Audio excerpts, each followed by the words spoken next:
Sa katahimikan ng gabi, sa ilalim ng pilak na liwanag, kung saan ang mga pangarap ay lumilipad at ang mahinang hangin ay umihip. Ang hardin ay lumalaki, kasama ang bawat kahilingan at panalangin. Sa hardin na naliliwanagan, ang buwan ng mahika ay pumupuno sa hangin na tapat. Si Timtim ay nagtatanim ng mga buto ng pag-asa sa lupa.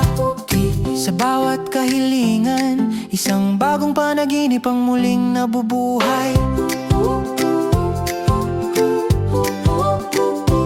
Ang liwanag ni Misty ay gumagabay sa pamumulaklak ng hardin. Habang ang mga bulaklak ay kumikinang sa ilalim ng malambot na balahibo ng buwan. Ngunit ang mga anino ay gumagapang at ang mga bangungot ay nagsisimulang lumitaw. Ginagawang kadiliman ng mga pangarap gamit ang kanilang mga walang laman na mata. Si Timtim ay nakatayo na may lakas ng loob sa kanyang puso. Sa mahika ni Misty, hindi sila kailanman magkakawatak-watak.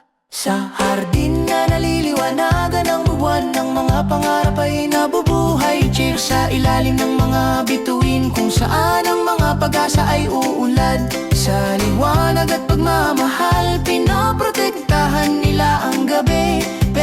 Nagawang napakaliwanag ng mga anino.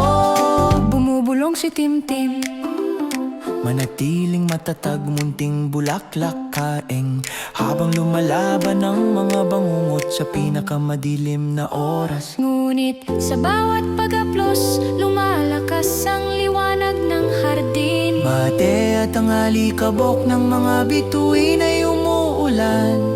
Tulad ng isang ilog na umaagos, ang mga bulaklak ay muling nagniningning ng mga kulay. Layo na napanalunan na ang laban at sumisikat ang pag-asa. Ang pag-ibig ni Timtim